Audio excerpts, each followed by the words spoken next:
All right. We should be live like right about now. So we're gonna go ahead and just get started right now. Let me go ahead and get the link so that way we can get everybody on board.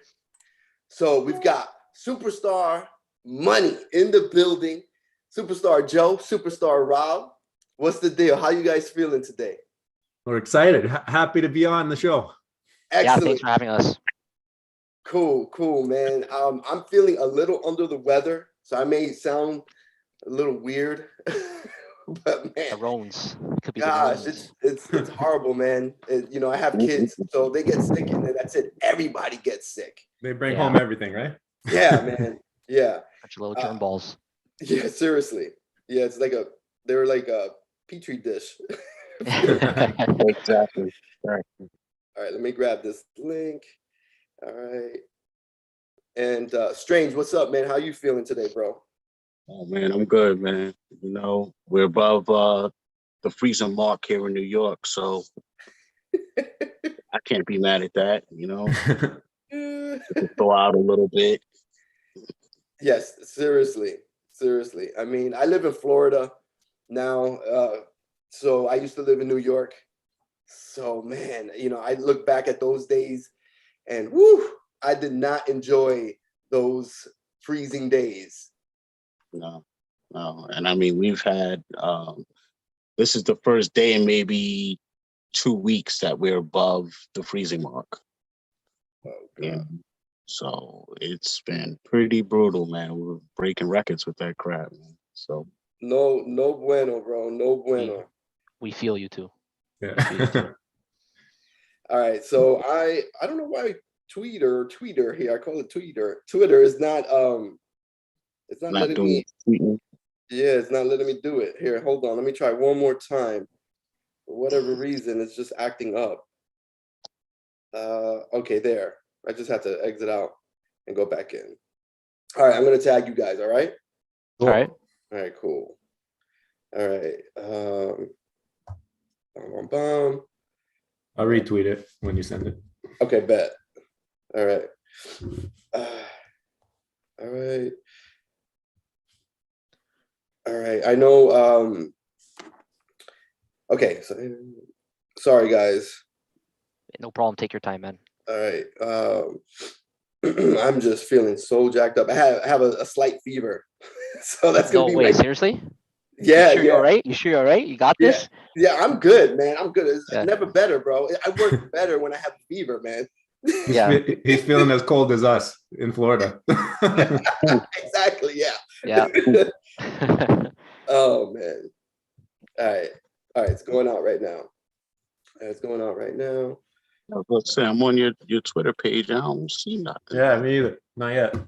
No. Okay. It's going out right now. And sorry. There. I've got Joe on it. Okay, tagged. Is that cool? Yep. All right, yeah, we only have one really. One Twitter. All right, bet. Okay. Hey, you know, I'm gonna just you know, set it off real quick and just come out with a confession real quick. You know what I'm saying? That's what makes this channel unique. We off the cuff. You know what I'm saying? Nothing's planned. There's a lot of planned things, but there's a lot of unplanned things, man. I'm gonna just say, I don't know what happened. You know what I'm saying? I'm gonna just say I don't know what happened, but I didn't know who you guys was before we came on tonight. You know what I'm saying? You told me your name. I didn't know who you was, man. So I'm like, who are these guys? What are they about? You know what I'm saying? So he tells me, and then as soon as the camera comes on and you guys are on, I'm sitting here like, oh, I know who these guys are. But the thing is I subbed to your channel a long time ago. I'm pretty sure Really? it was over a month. Oh, definitely over a month. But I haven't seen you guys. I don't know what happened.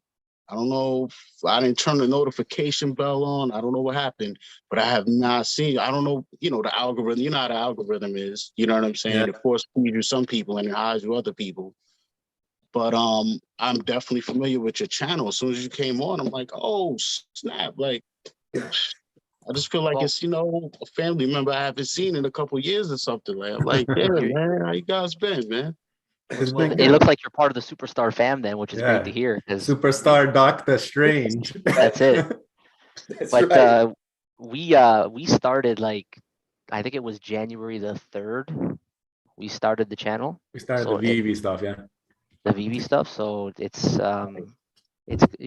we're kind of new in terms of putting out the videos, but we've had some pretty good growth and we're pretty happy right now. And we're having a lot of fun doing it. Every day we post a video, so it's been a lot of fun actually.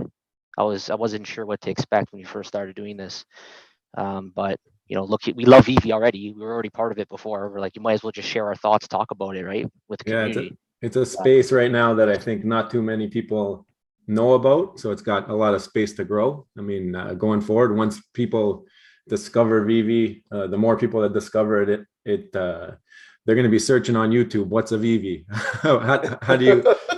how do I get a Superman, like something like that, right? So that's the kind of content we want to put out there where we can help people who are just finding VV, and also, of course, be part of the community with everybody who's already in. Yeah, man, absolutely. That's, I have a similar story, man. But you know what? Let's just get right into it. Look, everybody in the chat, we've got Superstar Money in the building. We're going to be interviewing them, YouTube personalities. But we're going to dive deep. We're going to dive deep. We're going to get to know everything about them, their blood type, all types of stuff. So, all right. If you are not familiar with their channel, I just put a link to their channel in the chat. It's pinned. So feel free to go and check them out, subscribe, all that good stuff. Show some support for the VV fam. And if you like free stuff, we got a giveaway thanks to John G tomorrow. Physical collectibles, right? We got a surprise.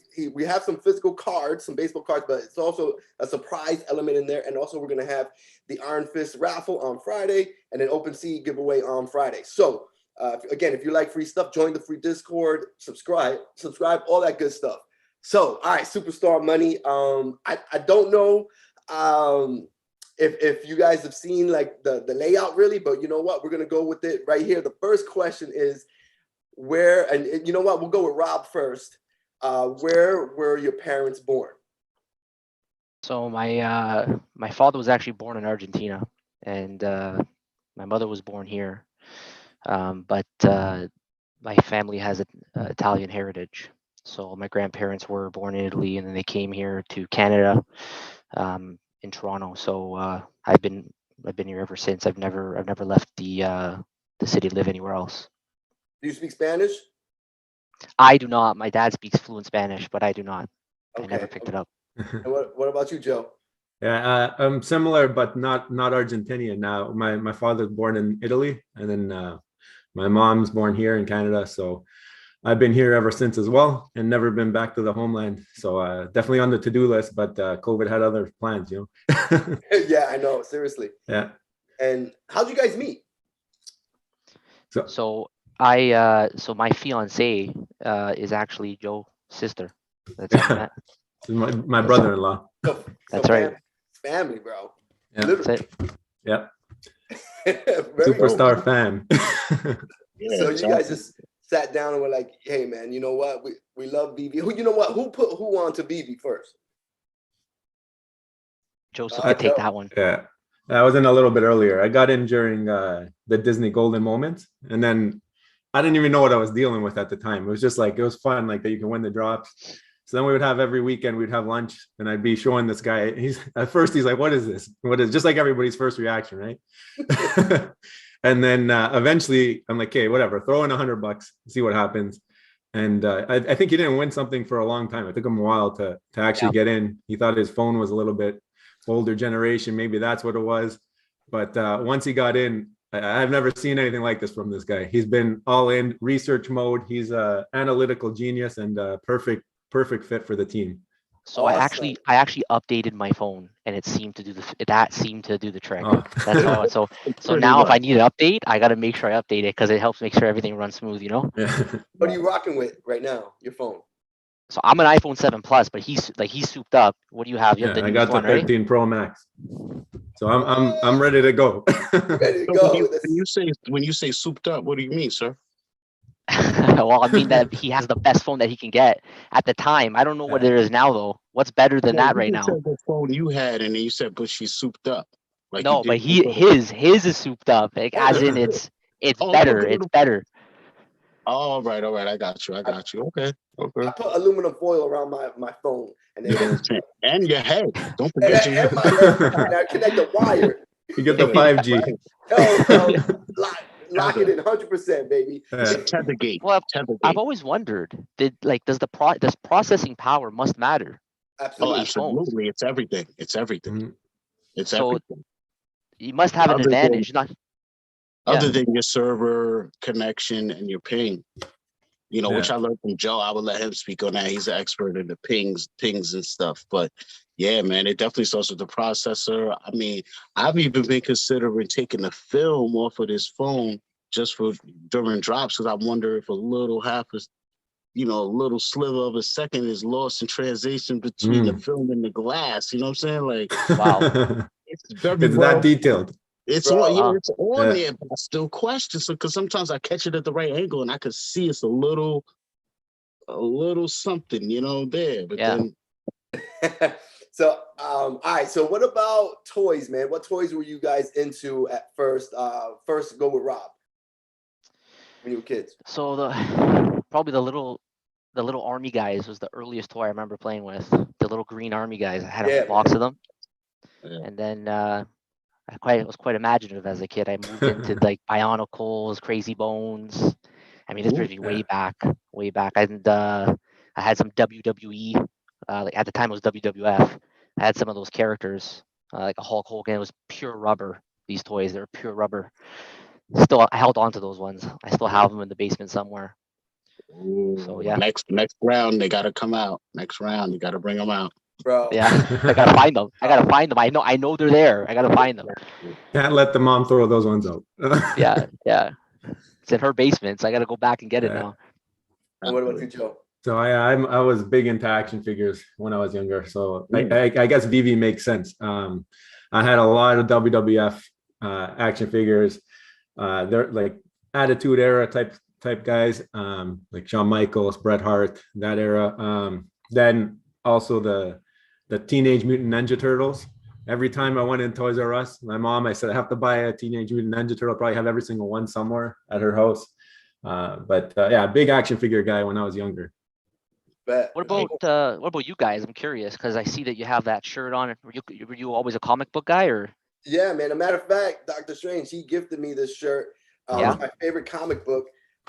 Amazing Fantasy issue 15 is the first appearance of Spider-Man. Matter of fact, I forgot for every interview, Yo, I have ooh, ooh. I bring out a physical collectible. This is the Amazing Spider-Man Annual 1. This is the very first annual that ever came out, first appearance of the Sinister Six. So I figured I go with this because it was going to be a group of us. So Yeah. I'm like, yo, we're gonna go deep. Doubled We're gonna up. go deep. Yeah, So, nice. so yeah, we man, just learned what annuals were yesterday. Oh, shit. Oh, man. We're I'm complete not nerds yet when it Damn, comes man. to that.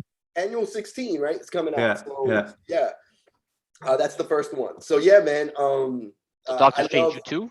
You're a comic book guy too? Yeah, Or was it? growing up, man. Yeah, every week, I'd take my allowance or the money I would make from delivering papers. I was a paper boy. Oh. And yeah, man, every week my stationery store would have a new set of comics on the little spinning stand rack.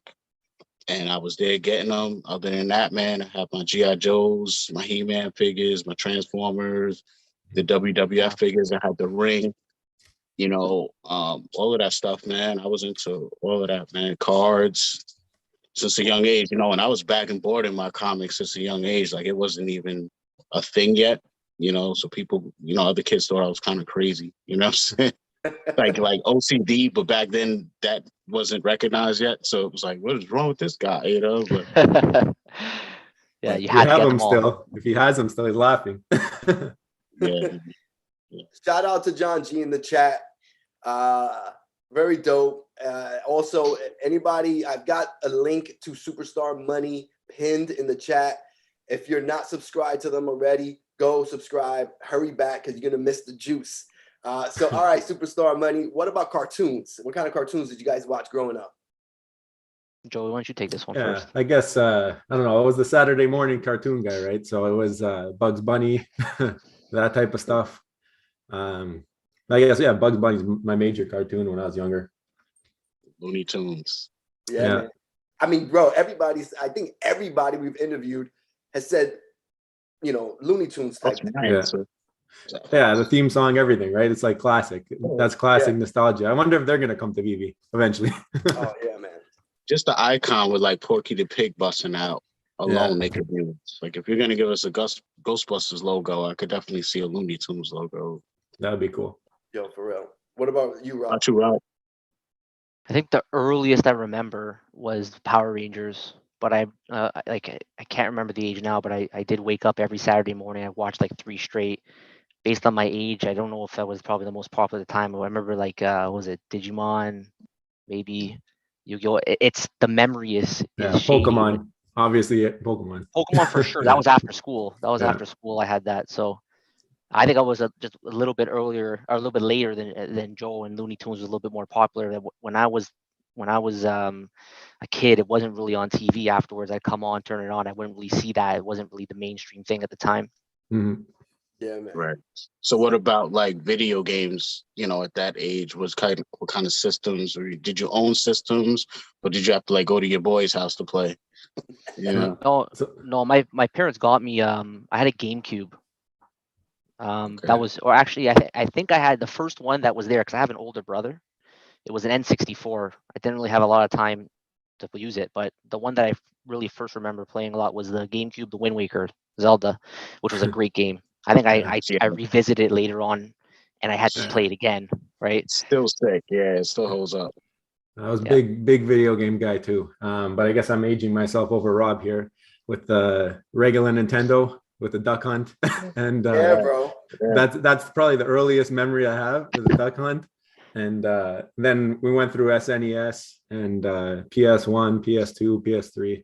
And actually, the last system I bought was the PS4. I actually haven't had time since we've been married and whatnot for the PS5, but eventually. I know. Yeah, man. I stopped at PS4, and it took me a long time to even get that. I was like, oh.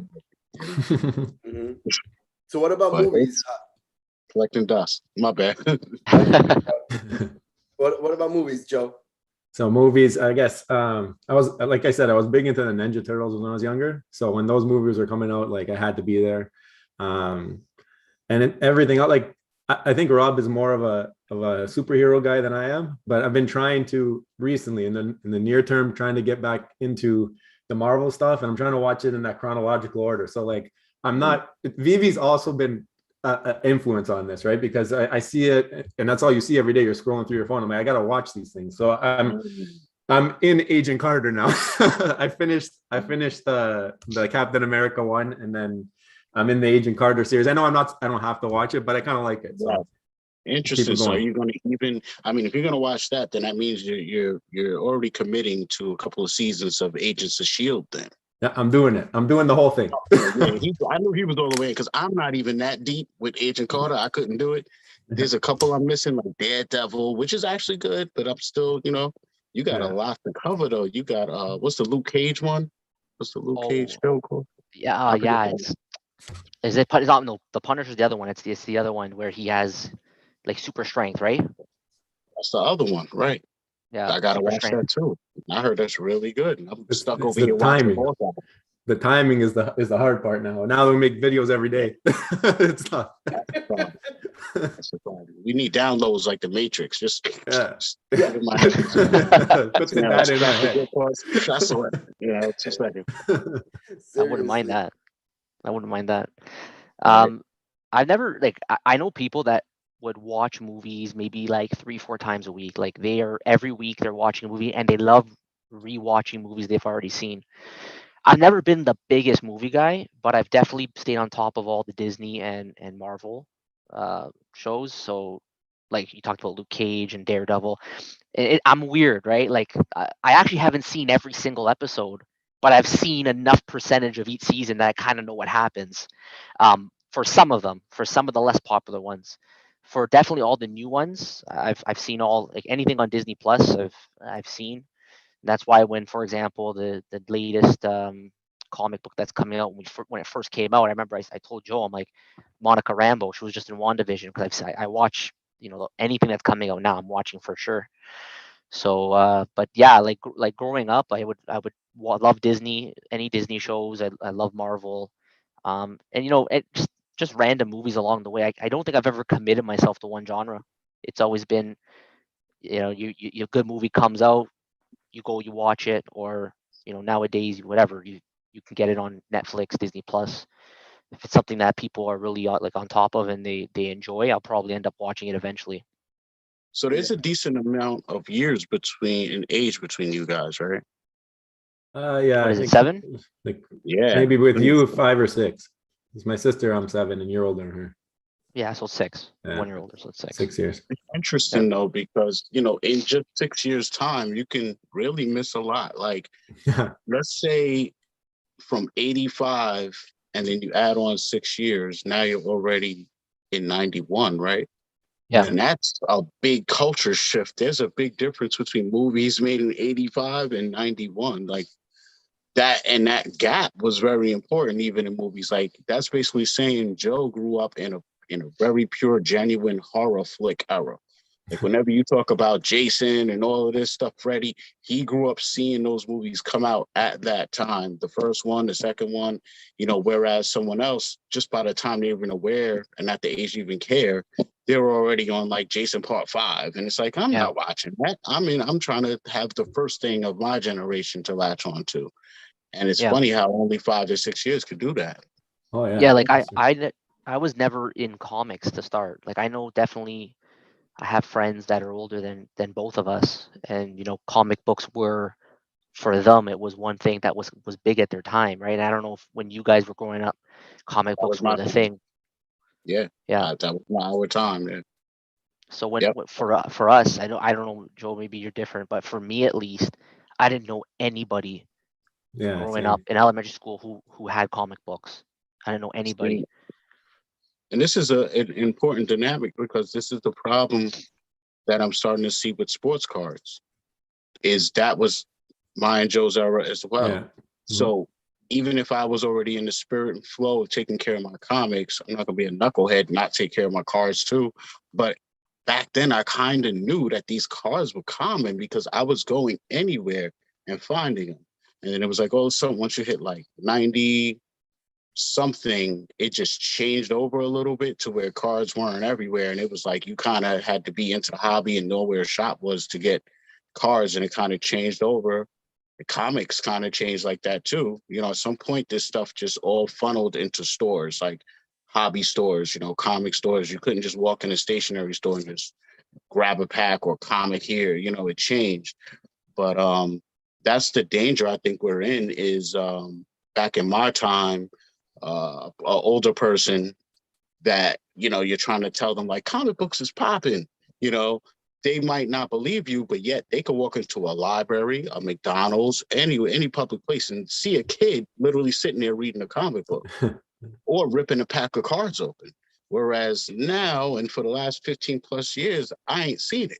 I ain't, you know, so anyone, so I believe it when people are like, I didn't grow up, I'm not into comics that are, and this is why the cinematic universe is needed to almost rehash and rekindle and introduce and serve all these different things for Marvel and all these people, because it's timeless stuff that shouldn't be forgotten. But it's sad that us as the way we are as human beings, we honestly don't respect and revere or have enough time to really dig into the past properly. You know what I'm saying? And people miss a lot by not doing that, because it's a good point. Like Big Collectibles, we know he owns comic books. I don't have any physical ones, but I have some virtual ones now. I can read them, right? And that's the other thing is, you know, I have Deadpool #1 sitting right here next to me. What is it graded? 9.8. But the reality is I haven't read that book. And I can't read that book unless I want to crack the slab open. Yeah. What is that? You know what I'm saying? Nobody's been able to read Marvel #1. Like we owe Marvel a great thanks. Like, and Veve, thank you. You know what I'm saying? I would have never gotten it. Even if I had $1 million, okay, I'd go get Marvel #1. It's going to be graded. And if it's not graded, it's going to be destroyed to where I can't read it. Yeah, it's true, actually. Yeah. So that's a certain added value to what we have that I don't think has been realized yet and respected yet. You know, obviously reflected in the prices. You know what I'm saying? So Good point. That's actually a really good point. I didn't even think of that. Like you can't even read Marvel 1 if you wanted to in real life. Nah, It's the first opportunity. right. Read it front to back right now. Augmented reality. You talk about utility. I mean, yeah, it's not the best form of utility, but it's something. You know what I'm saying? And even if you owned it, you know, there's many books Joe has right now in his collection. And even if he wanted to force feed Marvel and rekindle his childhood into his children, he tie them up and glue their eyes and eyelids open and put toothpicks in them. And he's like, you're gonna read every kind. Like, he can't let them touch it. He can't even risk it. He can't even. He would have to literally tie their hands behind their back and flip the pages and read it out loud for them. And it's like, no, I could just transfer you the whole book on your phone, kid. Here you go. Yeah.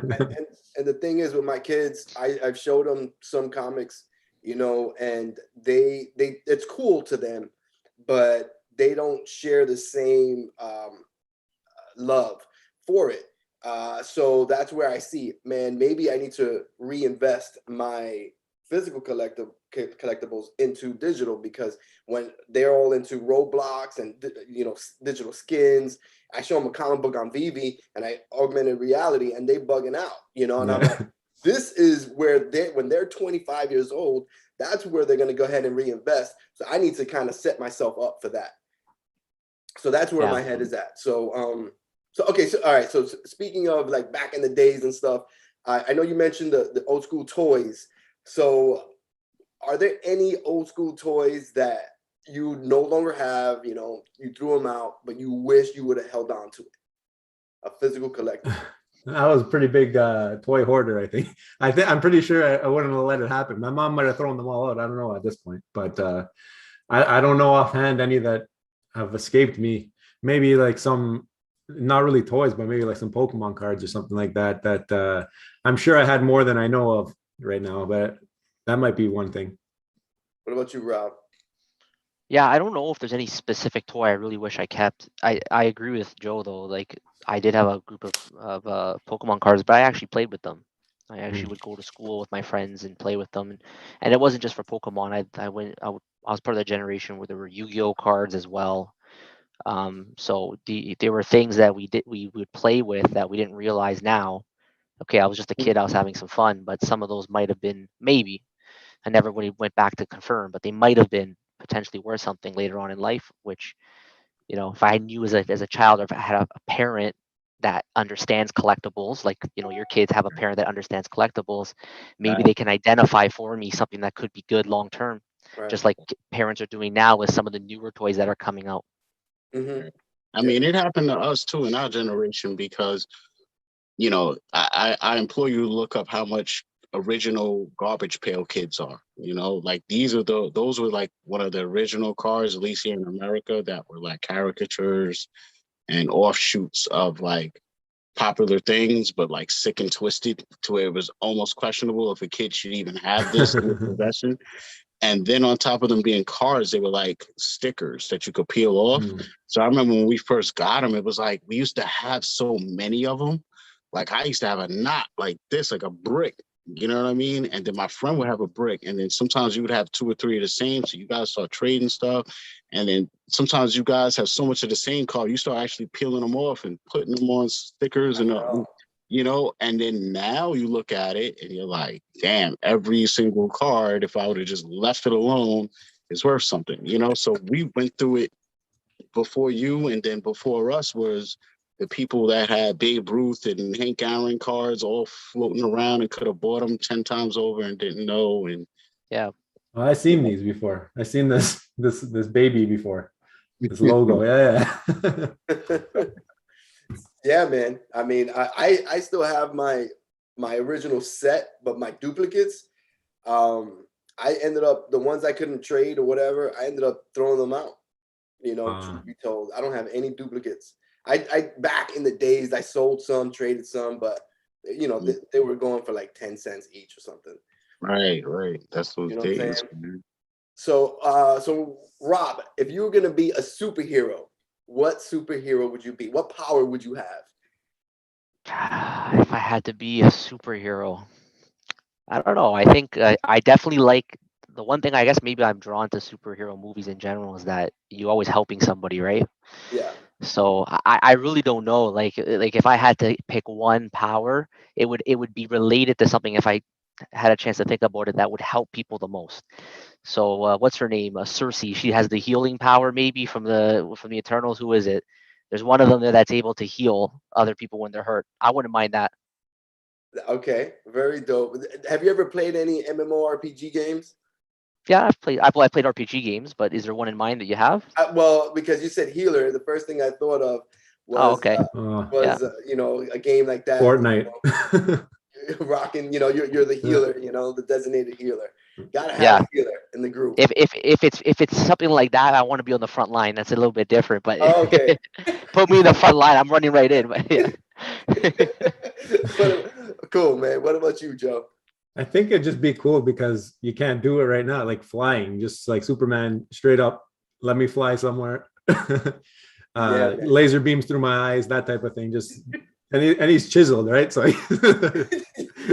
everybody wants to be Superman. for sure, man, for sure. So I got a question. All right, so let's stay back when you were growing up. Give me your favorite 3 like TV shows. Like not well, you want to do cartoons? We do sitcoms. Sitcoms, because we kind of touched on the cartoons. So Right. Yeah, sitcoms. Okay, so I think oh, go ahead. Go ahead. no, I was gonna say Seinfeld has to be there, Yeah. like right at the top, because I used to before bed, even in elementary school, 10 o'clock, I'd always watch a half an hour of Seinfeld, no matter what. 10 Half an hour. It was o'clock. part of. Was it you too? Yeah, Seinfeld's like the one on the list. How funny. Then after that, what else do we got? Next Friends. couple. I was never big into Friends. I was big into Friends. Yeah. So And sitcoms are yeah, sitcoms are tough. I think in like because Full House. That's true. Full House, Boy Meets World, that type of stuff. Yeah. So Yeah, I don't know if I can give you 3 because if I did watch them, like we can't count the Simpsons. I actually used to watch Simpsons. That doesn't count. Yeah. So That's that true. That's Sitcom. the longest running sitcom on Yeah, that's television. kind of okay, all right, there we go. Simpsons, everybody's in. Simpsons is there for sure then. That is the definition of a sitcom nowadays. All right, Yeah. all right. Yeah. Yeah, man. I love the Simpsons. You know, you brought up the Simpsons. I'm curious. Do you have a Homer Bart golden moment? I don't. I came too late. I joined in the middle of the week, so I got the Avengers logo. I think was my first one, and I sold that, and I turned it into Elsa at the time, which was good. A good move, I think. I think so too. I agree. Yeah, for sure. For sure. I mean, since we're talking about Veve now, what is your, if you're cool with answering this, your most valuable Veve collectible? I think R2D2 past Superman, right?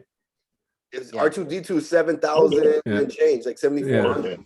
Yeah, I got him on drop. So Oh, Superman is down to like 5K. yeah, they were flipping, so I knew R2D2 was taking off. So I guess R2D2. I think Superman is at like 4 or 5, right? Yeah, I still think he's really good long-term Superman. I mean, especially when the athletes get into space, right? Yo, that Right. R2D2 Absolutely. during this dip, he's been strong. He's like, man, I'm not going anywhere. Yeah. I'm actually going up. Him and the partner statue and C3PO went all those 3 out of a group of 30 or something that I was looking at. They were the only ones that went up in the last couple of weeks. So, man, that R2D2. Look out for the C3PO run up. Yeah, I think so too. Real. It's going up. It's going up. So what about you, Rob? Yeah, so I would love to have, first of all, one of those Star Wars. That'd be amazing because I actually like Star Wars. I wouldn't mind owning one of those. So I don't actually have one. I don't have, I would say, one big grail. I got in a little bit later, and I was never lucky enough to win let's say a secret rare that I can just sell for over $1,000. So I own over, I think I have over 50 collectibles now. And probably the most expensive one is Marvel Comics #1 at this point. So I don't have one of them that's worth, let's say, $3,000, but I spread it out over many collectibles in hopes that long term that those many collectibles will help me catch up to some of the as a collective group to some of the more expensive ones. Right. That's the question, is will that happen? Because it seems like, especially with the last increase or run up, whatever you want to call it, that we had, you had a certain percentage of the collectibles that all ran up at certain percentages like together, and then you had some that still were left behind. And then eventually, day by day, each one of those started going and going and going and catching up. And then, so, in certain situations where you're hoping that you can buy a whole bunch of Deadpools, and then when it runs up, you sell it off, you got to look at that collectible you're still trying to chase. And you know what I'm saying? Because if that runs up at a certain percentage, you're not really gaining any ground, and you're still stuck where you were months ago, technically not able to get it. And I'm just speaking from a place of being there, that person that's like, oh, I'll sell this,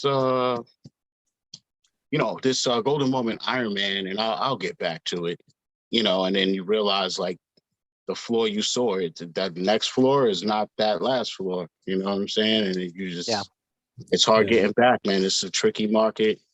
I learned my lesson. I got burned, and Well, I always tell some of my friends this. It's like I'm buying these collectibles and it's such an inefficient market. So a lot of the times that price of, let's say, 22,000 collectibles is being set by 216 people. Okay, for a rounded number, we'll just say 200 people, right? So let's assume for a second, the rest of the people that don't have their collectible listed, they're not willing to sell at whatever that floor price is. So price has never been something that's really concerned me. It's more timing. Like, I own these collectibles and I plan on owning them until Veve really becomes mainstream. I don't really know what the price is going to be. I just know that when it becomes mainstream, at that point in time, these collectibles will finally maybe realize what their true value is. And I'm not going to let. I can identify with that because I invest as if I was just still that person just coming in, because that's the way my money dictates that I hop in, at certain opportunities and things. So you're doing a combination of like hoping you get drops and then trying to identify underpriced collectibles that you think are going to grow. Now, there's two ways even grabbing those, because you got some that you can grab and you're saying, all right, as long as this doubles up, I'll let it go. And then you have ones that you're like, yo, this is only $40, $50 now, but I know this thing is worth like $500 for whatever the reasoning is. So, that's a longer term hold if you really want to maximize, where you're going to sell at. So it's like, it's like you collect from different standpoints. So I guess the standpoint I was speaking of is one of where you have a certain type of buildup already, to where you have collectibles that you got into early and then they just laid in the waste, like a DeLorean, Common, or any of them, you know what I mean? Certain the boards, when those boards first dropped, they were sitting in the store. The store, you could buy them like days later. They were sitting in the store. If you went on the market to get them, they were under retail, most of the board. And then one day they just spiked to where it wasn't crazy like a run up you guys just saw, but it was at least a nice little almost double up, to where it made you think like, maybe there's something here. And it wasn't until the more recent run up that they really, everything started shining. So it's a weird thing where if you could really assess where stuff is at, you could still to this day, like, for example, at the time, I bought a Fantastic Four 1 for $46, which at that time was an all-time high. There was no comic even that high yet. So like they tell you, never buy at the high, at the ceiling. Never buy this. But I'm sitting here saying, this book is at least worth $100. So I'm not willing to risk it running up anymore. And then it did. It went to 100. And then from there, it cracked over 100 once a bunch of other books started just running. So it's a weird, you just got to feel it out. And sometimes I just say, like, when you clear the noise out and you just evaluate what it is and where you think it's ultimately going, that'll allow you to kind of move in a certain way. But it definitely takes money, and it takes, you know, hitting some nice drops, like you were saying, you know, Yeah. to help sometimes. It's an old saying, which is not a VV saying, but it's a general investment saying, which is sometimes you buy high to sell higher. And maybe it's high for a reason in the first place. And you can't get, like, VV is super inefficient, so you just can't get spooked by price changes. You gotta own it for the right reasons, and you gotta really commit to it. So if you get spooked every single drop, like, you know, there's all sorts of factors. Like, we just see these gem squeezes happening all the time, like back to back $120 drop backed by a $40 drop. People want to, they don't want to add more money in. They just want to sell off what they have and then run back and buy it back right afterwards. So Right. yeah, like right now, I agree totally. Like, there's going to be people 6 months from now that are going to enter for the first time, and they're going to have to find their strategies to try to over time build up that gem base. So And one thing now, I guess, one thing now that me and Rob at least are doing, I mean, now that the big blue chips that have been released have kind of taken off. Maybe you have a couple now with the lenticular cards. I'm not sure what to think of that yet, but one thing we were really doing now with all our leftover gems is getting into that MCP prep mode. Exactly. Because right now it's been released. It's something that they actually released on Medium, so there's some backing to it. If they do change it here or there, okay, we might hold a bag here, but we've been planning for that. So that's another thing we're planning for with everything running so much. Yeah, because you're still going to get Vader, you're still going to get Darth Vader, you're still going to get these guys, these big drops that are going to come and become blue chip.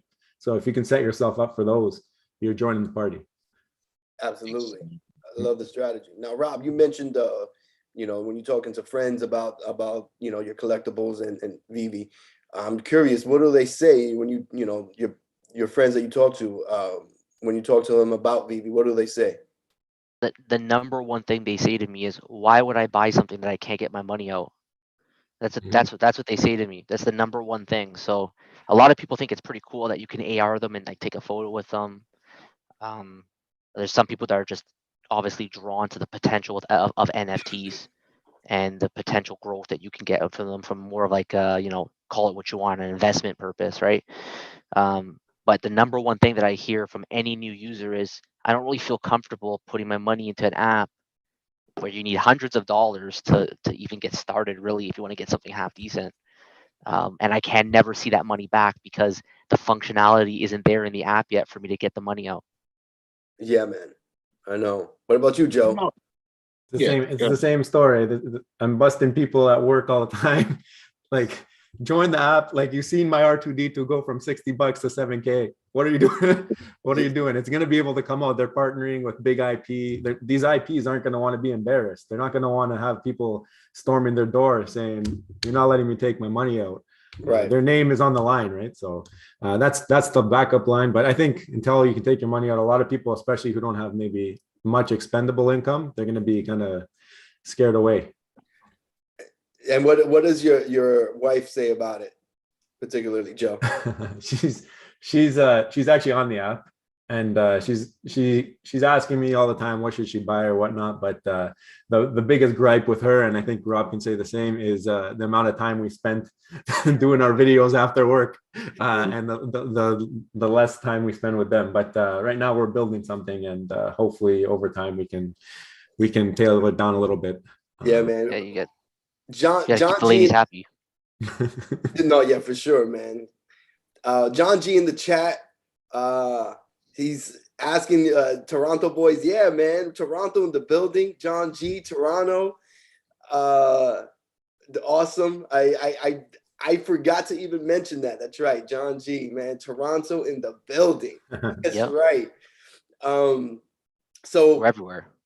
Yeah, man. So okay, so what?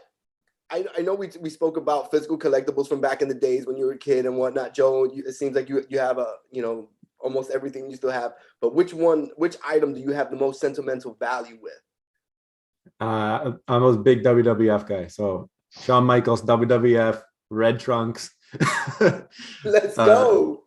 I broke that one so many times, had to super glue it back together. But jumping off the ropes and stuff. You know, like that was my thing when I was a kid. It was just everyone. I don't know if you were into WWE, you know. Yeah. What about you, Rob?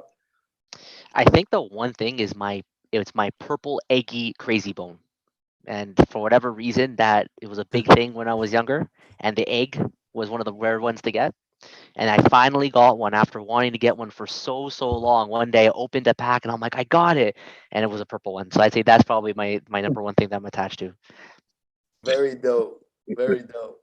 What is your holy grail Veve NFT that, you know, something that is out of reach, but Veve said, look, man, we're gonna give you each one. Anything, just one item you pick. What would it be? Big Disney guy here, so it's got to be Walt partner statue. And you, Rob, saying no, you got to pick something different. You got Rob, you got to pick something different. Okay, yeah. Sorry, Rob. I actually wasn't gonna pick that. Okay, I would go with Star Wars one for now. For now, those were probably the ones that one of them. I'd take either one. If new Star Wars ones come out, then I'd look at that next. Yeah, man. Awesome. So if you could have anything, any collectible that you're into or whatever, converted into an NFT on the Veve app, what would you like to see me? Yeah, I'm gonna go straight with Grogu on that one. I'm gonna go with Pokemon just because I think there's so much potential in that space. Like I think they can, if they do cards, I don't know what they're gonna do with it. I'm just curious to see what they do with it. Like I think everybody feels it's coming. It's just how. Man, everybody's hyped for that, man. Yeah. Everybody. See, I don't know anything really about Pokemon. My kids, you know, are into it, but I don't know anything about Pokemon. They just tailor themselves to collecting. It's the whole basis of Pokemon, right? Collect them all. And definitely my generation for sure. Like it was like the biggest thing. I remember the first game. It was Pokemon Blue and Red was the first game that came out, and I was right at that. I think I was like maybe like 5-6 years old. I don't even remember the year that it came out. I'm sure if we Google it, we'll figure it out. But it was big, and people grew up with it, right? They grew up with it, and every year they came out with another game. They still do to this day. Almost like Strange said, it's like it's everywhere. It was everywhere. It was cards. You can buy them anywhere. You walk into the dollar store, they were there. Now you have to go to the hobby shop, like you said. But they made their comeback, obviously. But the original ones, it's the holy grails. So that's what we're looking for on Veve. What's going to be the original Pokemon stuff? I'm curious. Yeah, man, I'm curious too, man, because it's Strange and I a while ago we were looking at what is searched the most on Google, and man, Pokemon, it surprised me. I can't remember the numbers, but man, I know I was like, holy moly. It's big time. Oh yeah. Wow. It's big time. So how do you guys envision the metaverse when Veveverse when it's on and popping? You know, where people are buying land. We can start with Joe. Yeah, I have actually a really, I guess, deep thoughts about this. I think that what's going to happen here is got to be something that is not too uncomfortable for people to do on the regular. So my opinion, I think it might not be so much that the submersive metaverse is what takes off. It may be something more to do with the augmented. Right. So I would think like you walk down the street, you're walking past the Starbucks, you have your glasses on, you look at the Starbucks window, there's a menu there, you poke a button and it's ready. Like you're doing that type of thing. You're interacting with real life kind of thing. So I don't know if the land, in terms of that, like you asked about the land, maybe you're buying land that actually exists, like you're buying longitudinal, latitudinal plots in the world. I don't know. But I feel like that's something that once the big commercial brands get into it, they're going to be utilizing it in that way. And then maybe there'll be like meetup spots where you can go and you can play virtual soccer or virtual sports, right? But I feel like for it to take off, it's got to be something that people can pick up and do easily and not have this bulky headset on. It's just got to be something overlaying your real life. Yeah, for sure. And that's what my wife says. She's like, look, I'm not, because we bought the Oculus. She bought the Oculus. and you know, I'm telling her, oh, Phoebe's this and that, da da da. And she's like, I'm not wearing that thing, you know. So I agree with you. What about you, Rob? Yeah, so I think just in Meta in general, they talk about the whole Facebook thing with the glasses, something a little bit less invasive that you can interact in space. But the Veveverse specifically might be a little bit closer than we think. So I think in the like the way I see it right now, and eventually maybe new ideas will help me expand my thoughts on this. But I think in the short term, it's just going to be a way for people who are in the VV space to just get involved and play games. I can see people having an area where, you know, there's a piece of land that maybe becomes well known for a group of collectors to come together and who are real people to actually just have conversations for their love of whatever. Or maybe there's another location where people can come with their trading cards and they can meet up and they can talk and they can trade them. It's kind of like a Facebook, except like a Facebook group, but it's going to be actual 3D, and it's going to be something that maybe you can see augmented through your phone, or perhaps even through some glasses, or that might be a little bit further away. But yeah, but that's why I made the point of the augmented. Like you just jogged my memory. Like imagine you're walking in, I walk into Joe's house over there, and I have my glasses on. In the background, I see his Superman floating around, or like something on his, a painting on his wall that's not really there in real life. Like that's how I see it. I don't know. Man, I like that story, Joe. I like that story. I like the way you think, brother. Yeah, I can see people decorating their houses with some of these collectibles that it's fixed there, and then anyone who walks in the house, if they have something, they can see that collectible in the house. Right. I mean, what I expect is for them to first have a strong foundation by using what's already been used and is successful. So Pokemon Go, for example, especially with the Alcon affiliation, what I see them doing pretty much is giving us a combination of things. Like you would use the metaverses that exist, that you can access from your PC right now. And there's certain metaverses where, like, you know, different people can buy a different like showcase or showroom type of thing. So like my friend, he has a barn, and a barn is the real cheap one that you can get. But once you load up and he sends you the link, you're inside of a barn, and he has all of his different NFTs placed throughout the thing, and you can, hit scroll forward on your mouse and it'll advance you forward, and you can look at everything like a gallery. You know what I'm saying? So I could see them just using that and then expanding on that. That's our showroom within the metaverse. And then you have a house instead of just a barn. So it's floors, and, the graphics will be better, all that.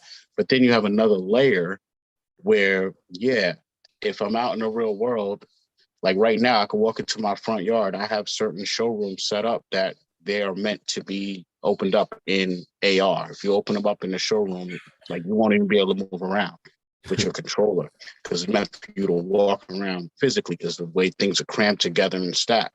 So let's just say I have the ability, once I reach a certain amount of points or a certain status, to leave a digital footprint somewhere. So I leave my whole showroom or whatever I set up in augmented reality somewhere. And then there are people who have VV specific glasses, or maybe we get glasses and then we're able to just switch from different servers or different things we're using. So 1 minute I want to see Pokemon type of stuff in my environment. I click that, and then now I can see all Pokemon stuff possible, and then you can access to your phone to see where on the map the stuff is. And I can go collect points just by being, seeing someone else. I could take pictures with your setup. It's all types of metaverses and things we can get into. That's a good idea. It's like almost like going to see the Leaning Tower of Pisa, but I'm going to see some popular setup. Like that's actually really smart. It's like, BV, hire me. I say it every video, you know what I'm saying? But wait for the email. They say that. Sorry, go ahead. No, I was gonna say that is a phenomenal idea. Yeah. Thank you. That's what I do, marketing. Creative team. I'm sorry, Rob. Rob. I was just gonna say that they say that the metaverse is supposed to be the 3D internet, so they're gonna have to find a way to just agglomerate all these different metaverses with one thing. So if you get one computer, you can go to the internet, all the different websites. Correct. They're gonna have to find a way to do that with the metaverse eventually. I agree with that. Correct. I mean, it's we had the start of the .com era, and before that, I guess they have what they call Web 1, which is all the matrix looking stuff, you know, green Yeah. and black screens. And then we had, you know, Web 2 and, you know, Web 3 from what I'm hearing is like, you know, death of the .com, death of this laptop here with keys on it. I mean, the reality is like, it's all about being able to communicate with the machines really, because it's like when you're typing, you know what you want to type. When you make a typo in your email and you send it, it's not that like you intended to not spell that right. You know what you wanted to say, but there's that transition of you typing and your finger slipped to hit a key and then you just didn't check it, and then the spell check didn't catch it, and then you sent it. So you look crazy. But one day it's going to be a time where you're talking Wi-Fi and just, you know, they already have stuff where you think it and it's thought to text. Stephen Thought to Hawking. Yeah. you know, when I'm playing a video game, there's still an amount of time that's lost between my reaction of thinking to move and do this, between my muscles doing it, my nerves working right, and then me clicking a button and hoping that it actually clicks, and all that's gone when you're talking mind to, you know, software or whatever connection. So it's a lot that can really happen. I don't know if you guys are familiar with the portals, but that's really what we're going into. You know, there's a guy named Crypto Crayons. He has a channel, and he has a lot of like really innovative stuff he shows on his channel. If you haven't seen it, he really scaled back a lot because he got involved with real NFT projects and stuff. But he was showing a lot of stuff which was like speculative on like things Veve could be doing and coming out with. You know what I'm saying? And he showed it would look like a ball, and the ball just had a cutout, kind of like the Death Star a little bit. And basically he put his phone inside the ball. Inside the ball, you saw like the edge of a building, and you saw Miles Morales hanging off of it halfway looking back down. But then when he went past that and kept going past that, you could see a city like in the distance real far away. And then he zoomed up, he put his phone all the way down, and then you're literally on a street level now. And I've seen metaverses and games where you're running around and, you know, you're on the street level doing stuff, you know, hitting people, whatever. And that's what he was playing, was almost like a game inside of this portal where your Miles Morales stopping, you know, the common thugs running around, you know, bank robberies, you know, simple stuff. But even for like video creation, that's a good idea too. If you want to be a video creator. Absolutely, man. Brandon Z in the building. I want to mention in the chat, Brandon Z, what up, brother? So you guys, and Brandon Z, you keep avoiding the hot seat, bro. Keep avoiding the hot seat. You're gonna be here one day. So, you guys mentioned, you know, family and whatnot. Do you guys have kids? I'm curious. And then because you guys mentioned about, you know, building something. One on the way in a month. What? Congratulations, brother. Yeah, the countdown is on. So wow, yeah, man. First one. So we're figuring that out. That's another layer. Boy or girl? We don't know. We don't know yet. Okay. You're gonna be surprised. Congratulations, bro. Thank you. Yeah, man. I mean, it doesn't matter as long as the baby is healthy. That's all that matters, brother. Yeah. For sure. We're not too picky. We just want it to be healthy. Exactly. Yeah, man. Wow. Look, man, I'm sure you've heard this 1,000 times already, but be prepared for no sleep and bro, this the YouTube stuff is gonna be a little bit challenging to find the time. Yeah. That's why we're a duo, right, Rob? That's why I got his back when he, if he wakes up at 3 a.m., I'm a night owl. We can do it right then. Yeah, there we you do go. it right then.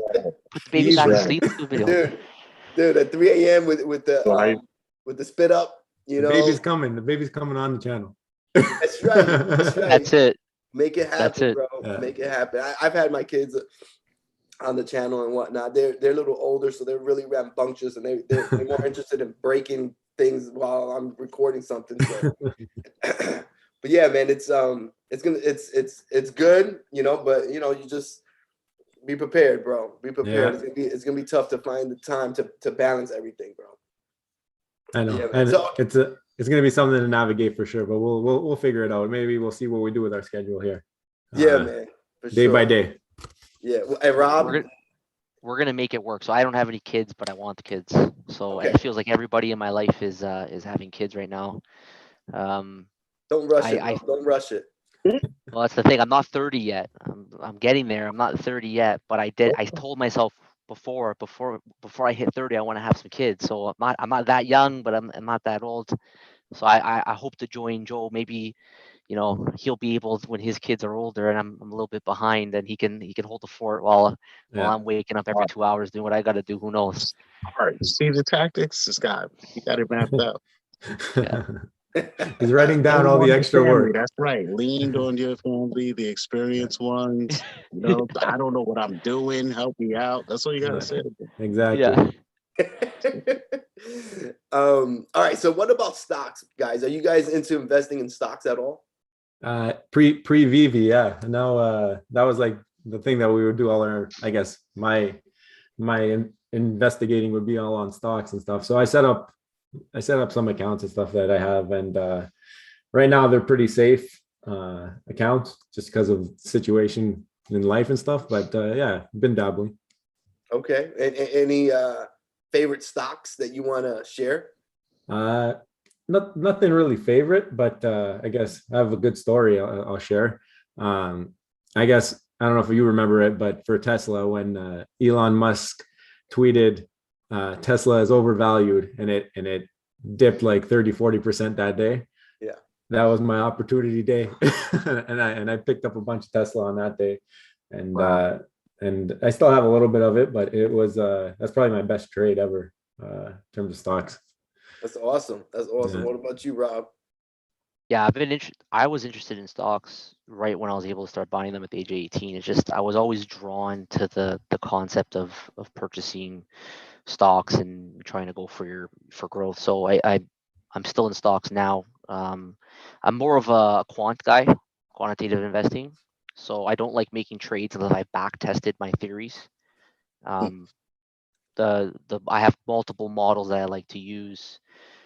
So like you asked about the favorites, like right now I've been in oil and gas since May of last year because my models just kind of naturally started picking them up, and they've done very well over the last year. So I don't really, I'm not gonna, I'm not a stock, like I don't work in investment, and it's not my full-time job.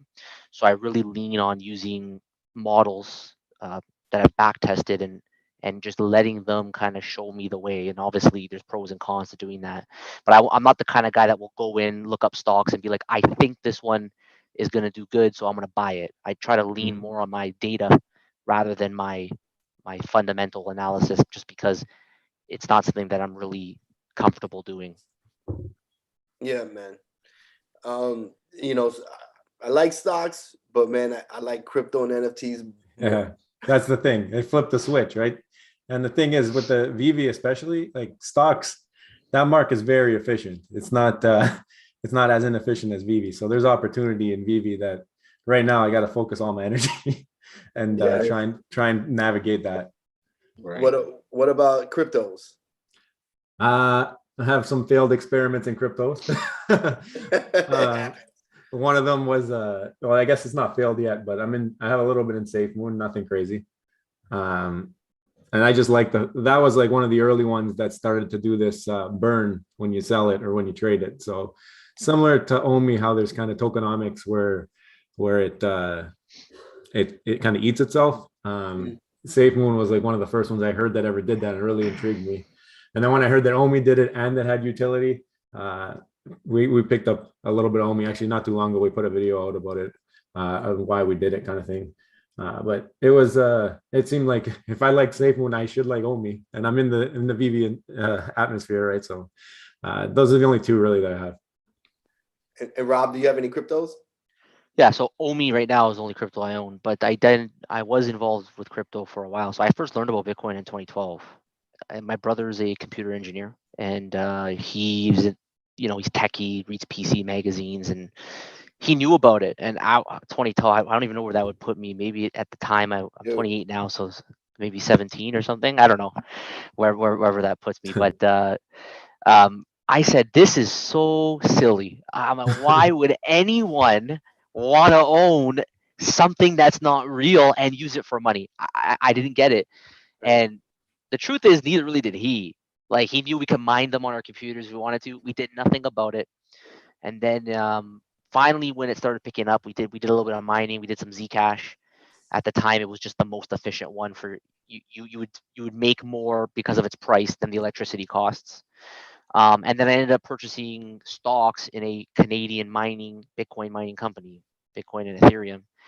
And I held it through the crypto winter. But I purchased a house, and at that time I liquidated everything I had, only to find out, a year later that fly into the next sky, right? Blue skies. But it is what it is.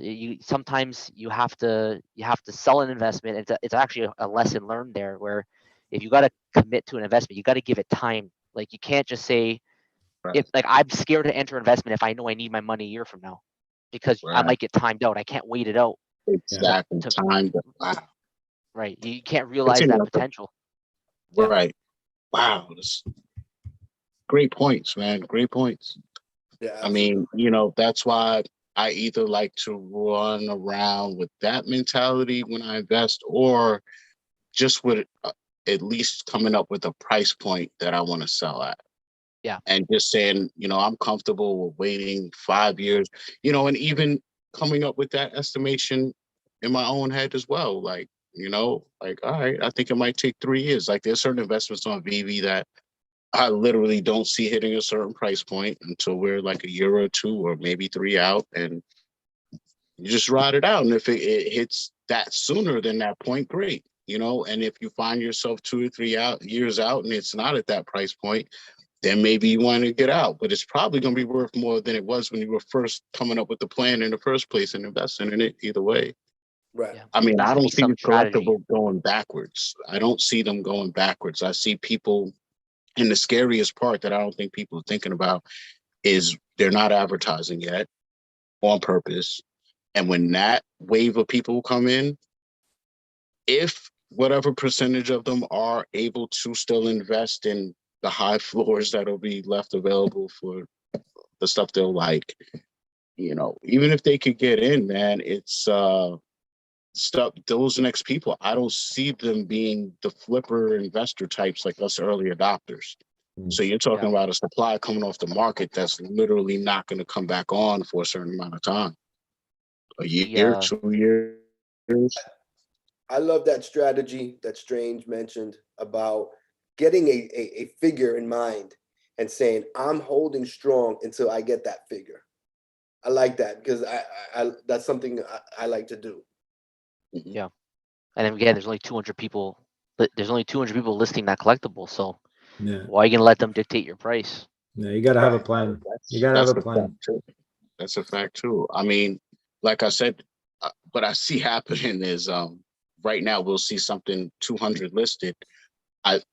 I've seen it happen already a couple of times, but when waves come in, there's a certain amount that just leave. Like, even the most insignificant collectible you're not thinking about, like 10 to 20 will leave and they just don't come back. So it's like how when we hit a new high, when you're hoping that the collectible comes back down again, it just hits a floor that's higher than the last low. And it's the same thing. Like, sometimes I'll see the supply eat up and it just doesn't come back. Like, there's certain people that come in that are like trying to build a collection. Yeah. And it's hard to fathom that, like, oh my God, this Spider-Man's 800, it's not even a secret rare, and but there's people willing to grab this stuff, and you just start seeing the floors eat up here, there, and the supply is, I have a feeling we're going to click on certain things and it's not going to be there. Yeah, they might be sold out. You're right. It might be at a point where you just can't get in. You're looking at 10, 7 Donnies left, right? At retarded prices, right? None of us would, but at some point, like, I see certain comics eating up at a certain rate to where there are other ones that were on the app longer and they're more significant books. This other book, it's close to the same supply for sale as the book that's been on longer and is a more coveted book, and the price is like way different. So let's say like the significant book is at like $63 and the other one's only at $23. It's scary to think like, okay, if both supplies ate up to where only 100 was left, what would the price be of the coveted book versus this other book? And it's just weird, you know, it's weird. It makes, you know, I'm like, do I invest in that? I don't know. You know, is it a trap? I don't know what happened, because we're still in uncharted waters. We don't know what happens when you click on the app and a book that had 30,000 editions, there's only 100 for sale. You don't know what that floor means. What does that floor convert to? Oh, oh my Lord. You might have the advantage because you have the collecting experience from the real life comics, right? So you know that without having to go look it up. So you can recognize it probably really quickly in the market compared to someone like us who hasn't seen that. We've done some research, like even the one that dropped yesterday. We know that one's undervalued. Oh, for sure. The Captain America, right? Sam Wilson. And yeah, hell yeah. I can't believe what the prices were yesterday. I was scooping them up. I saw floors that I haven't even seen on a comic drop in a long time. Yeah. But that's the part that really got. I said, wait, was this a 70K drop? Why am I seeing $12 here? I mean, I got a uncommon for $18. I was like, what is going on here? I texted Rob right away. I said, Rob, you got to pick up this book, the Sam Wilson. It's for sure. Yeah, man. How you do, Rob? My bad. I was going to ask how you did on the drop, on the Captain America drop. Yeah, I didn't get it, but we look up for that all the time because we have a theory that bots are just selling off right off the bat. So you get some nice opportunities when the market opens. You got to wait though for everybody to get them. You can't go start buying them when only 2,000 of the 10,000 have been issued. And I was hearing some conversations saying it's an algorithmic wave. Maybe there's actually a pulse that you can tap into with the ebb and flow of how it goes. Exactly what you're saying. Of how they release it? They release it in waves? In waves. Oh. Yeah, the bots. Wow. Yeah, you'll see it'll be like real, like because the thing is they get a high percentage of the initial drops. Like I'm not gonna say a high percentage, but a decent percentage, right? And then like we're left to try and get rebounds. And the thing with rebounds is you don't get them delivered you're the last to get them delivered. Yeah. So pretty much the people that are using bots are going to be the people that are first listing, but they're not. They're the ones they wait until, because you know how like after the drop, you'll see only 8 listed, 9 listed, you know, a couple. Those are real people. And then they'll wait and then they'll all come in together. But they'll all do one comic each. And those will be weird numbers, you know, 1498, or they pick these weird numbers and they all clump them together. And then you'll see them all get bought up, or, you know, they get sold. And then you'll see a wave of real people come in, kind of. And that's where the floor will be a little higher somewhat. Like the book might be 15, 16. Now the floor is going up. And then boom, another wave will come and it'll go back down a little. You know, but you'll see a whole clump of people. Like it's weird. It's really crazy.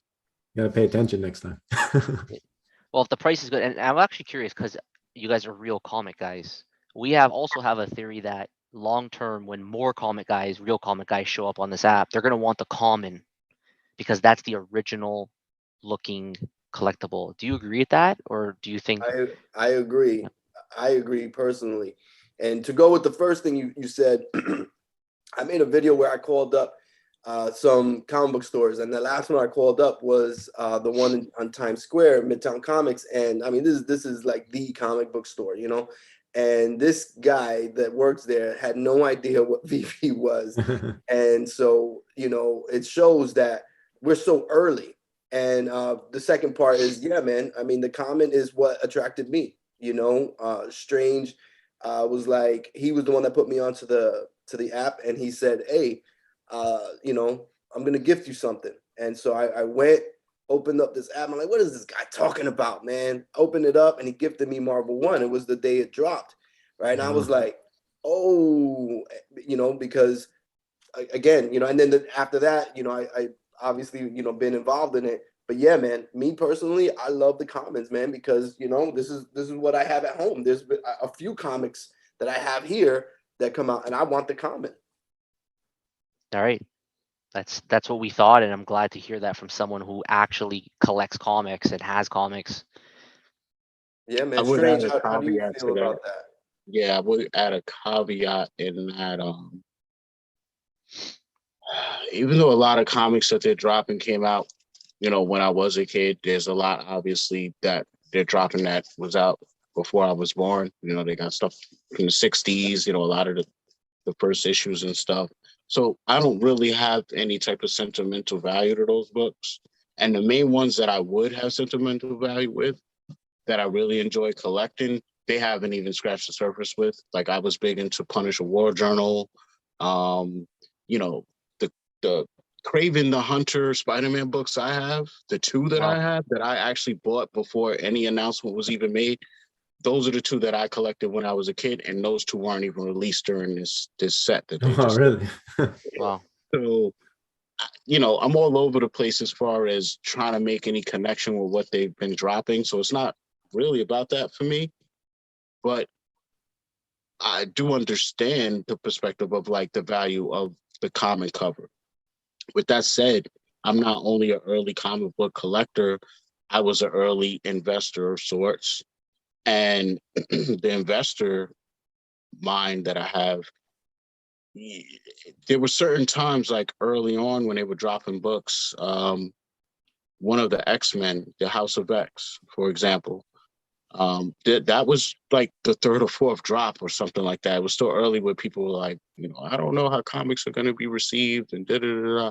You know, one thing I noticed was like, all right, the books prior, you know, Spider-Man, Marvel 1, like when it came to these alternate covers, all it really was a matter of like more or less color saturation or usage. And then, okay, the secret rare is totally different.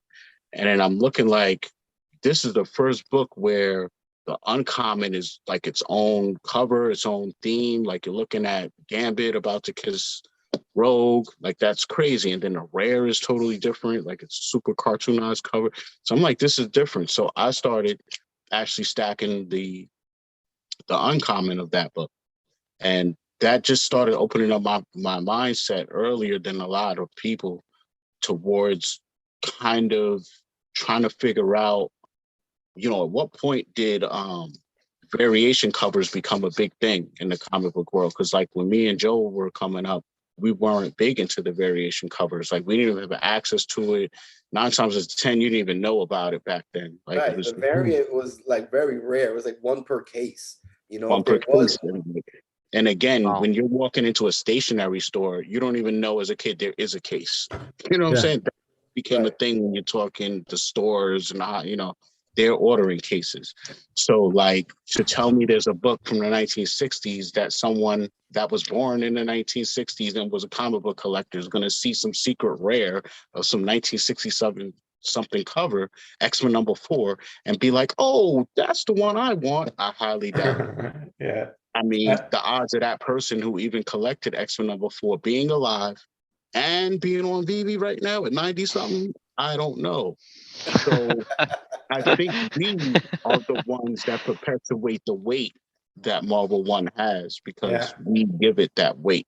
It's no real collector that's going to come onto this app that's going to be like, thank God they got Marvel #1. I've been waiting to, you know, they'll respect and love, and just like I do, the fact that Veve gave it to us and Marvel gave it to us, but no one's going to be able to identify with that book Yeah, and be like with their personal sentimental. life. Oh, the cover, and it, you know. So from an investor standpoint, I just wanted to say all that to say that I still give respect to uncommons, even Yeah. because of the scale, you know, the mint count. So it Yeah. also depends on the cover. So if it's an exclusive cover, and you know it has a lower mint than the common, like the House of X, that's why I would stack up, you know, on that one. And then like Powers of X, when you look at the uncommon, that's Storm in all her different iterations throughout the years. And a lot of people sleep on that. They're sitting here hung up on the statue version and a haircut, and they don't realize like if you were reading the books and staying up with the times, there's a lot of different iterations of Storm. Like, you know, Yeah. you have the version where there's no recognition of her Wakanda, and then you got another one where, you know, I don't know if they came out with any yet on Veve. I don't think they have, but once they saturate the market with pre-existing comics, I'm sure there's going to be a point where they come out with new comics that have never been printed yet. At that point, the rare's got to be Like the rarer rarities got to be a little bit more valuable than they're showing to be now. And maybe when that happens, people will go back and try and pick up some of the rarer covers from previous versions. But like you said, right now, the market's determining how things are, like the small community, because right now we're a small community still. That's what's determining from each other. Yeah, exactly. You know, I made a video comparing an investment that I did with the Ultimate Fallout 4. I bought a rare for 300 back then, and then I bought a couple of the commons. I think it was. It's been a minute, and look, everything changes. As we said, we're early, and that was a while ago. I haven't done the test again, but I had more ROI spending the 300 and several commons versus the one rare. Yeah, we did a video on that. We did that video. That could have already changed. I don't know, but you know, we're so we said early. The same thing. Yeah, we said the same so thing. that's, you know, I saw that and I was like, oh, I don't know. And then, you know, I'm looking at just me personally, you know, I'm just one dude, you know, but everybody in the chat, we are sitting down with superstar money. We got Joe and Rob in the building. Link has been pinned. So go subscribe to the channel if you haven't already. Go. Cameron, I see you in the chat. What up? Fast Eddie, everybody, Sandals Nation, Brandon Z. If you're not subscribed already, go subscribe. We're here on the tail end of the interview. It's been a banger as usual. You know, we spoke about bots. Unfortunately, you know, it's a thing. Do you think that Veve will be able to get rid of them? And you know, I know the whole virtual lobby drop system, I'm not even sure if that's going to work. I think people are going to just go and create a bunch of accounts if they can, if you can. If they make it that you have to verify your identity, then obviously that's something else. I think that's the killer right there. If they can come out with some KYC and get that going, that'll really help with the bots, I think, because they're not going to be able to do it. They're not going to be able to provide all those passports or driver's licenses that they require, right? Yes, they can. They can, right? Sure. I guess they have. It's called KYC data farms. Oh yeah, so now they have.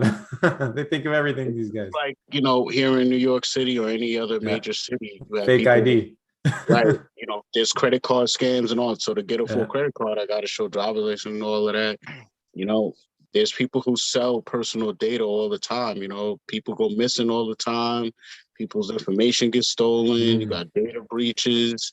There's people, you know, so there's people who the more you commit to a digital world, the more you commit to someone being able to fraudulently create a person that doesn't even exist, because everything becomes numbers and nothing is physically accounted for.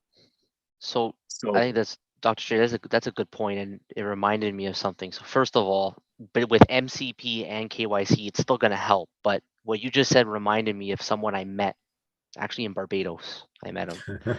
And he was from Toronto, believe it or not. I told you we are everywhere. He was from Toronto. His family, he told me, was still here. He said that anything that's man-made can always be cracked. So are there going to be people out there capable of cheating the Veve system no matter what they do? I think the answer is yes. But I think that with what is starting to come out, because this is pretty easy right now, you can sign up and you can just click a button with the KYC and with the MCP program. It's going to make it a little bit harder, and you'll probably filter out some of those bots. I don't know if it's going to filter enough that they're not going to be a significant group like they are now that are capable of getting in there and really just making the community just rip their hair out. I guess we'll see. So in your version of what's going to happen, you're saying that when they switch to a queue system, that's supposed to shake off whoever, like, so you know that there's a whole bot community and separate bot groups, right? So per member in that one group, they're using 8 to 10 devices probably. That's just one person. So, I mean, I don't know if you're aware, but these groups have already prepared for the queue system. They already are waiting for it to come. They're not going to react to it. They already have scripts waiting for them to do it.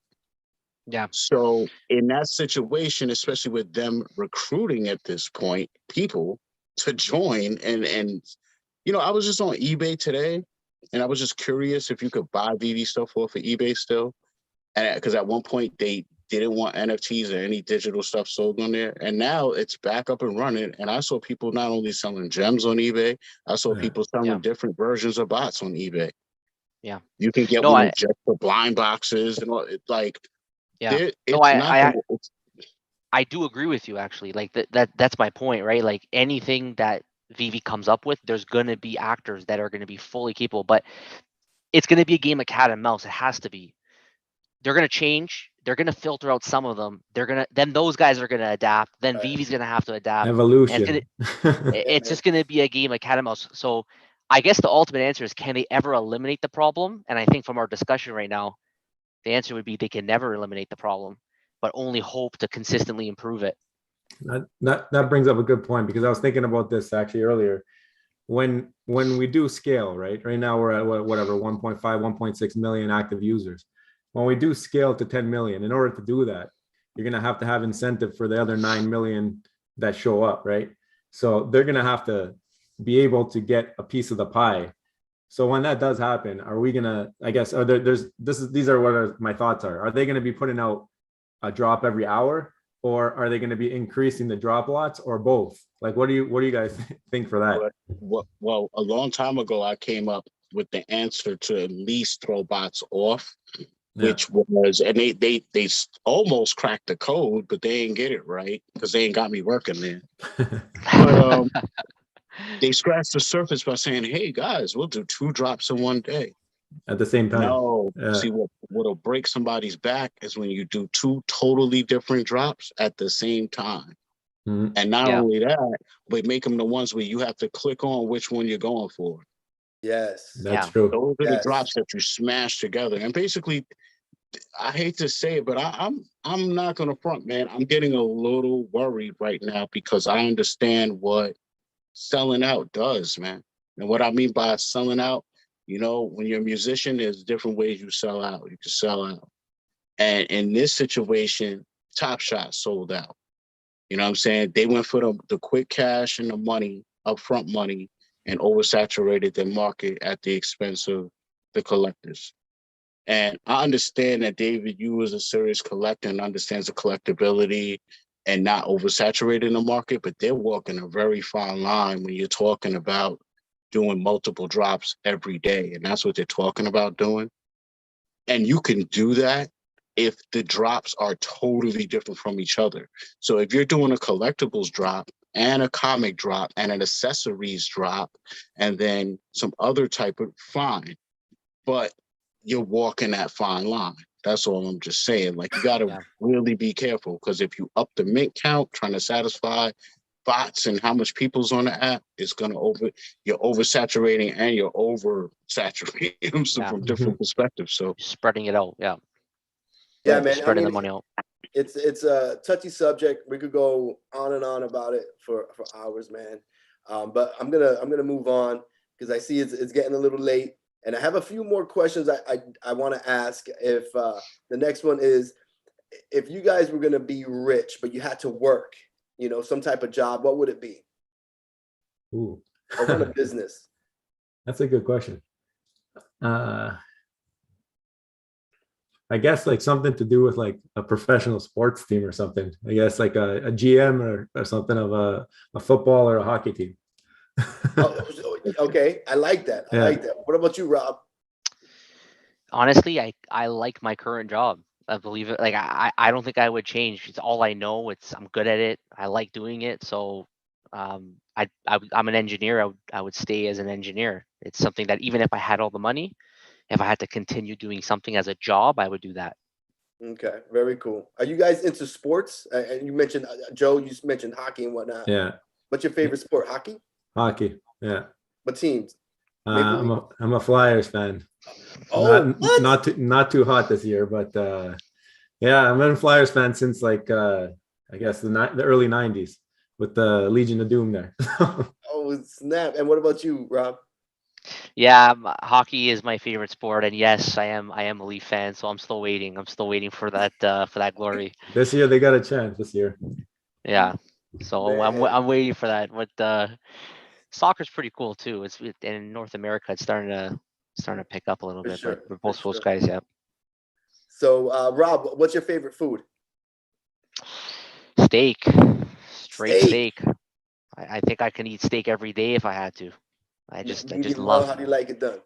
medium. That's it. You gotta have it a little bit. You gotta have it a little Little bit. red. So All yeah. right. And Joe? Something you can eat every day, or I could eat every day, like probably a pizza. And if it's something to pig out on once in a while, you got to go with the chicken wings sauced up. Oh man, sauced up chicken Yeah. wing. All right, yeah, man, for sure. What about snacks, man? What's your favorite snack? Like I don't know if you guys have them there. Do you have all dressed chips? no. No, yeah, you gotta get a bag of all dressed chips. Ruffles. That's my Strange, favorite. you know what that is? What is it? All dressed is the flavor. It's chips. It's like potato chips. I I think think I've seen it in the store, but I didn't grab it. I've seen it. It might be a Canadian thing that they sometimes I think they bring it to the States occasionally. If you ever see it, pick it up. You'll like it. All right. And you, Rob? Just a nice gelato. Nice ice cream is my favorite snack by far. Very nice. Yeah, gelatos, man. Caramel in there. Love it too. Mm, Yeah. All right. So favorite places to go visit. Give me 3 each. We'll go with Joe first. like cities or like Yeah, vacation. Whether or not you've been there or not, doesn't matter. okay. Well, I'm a Cali boy.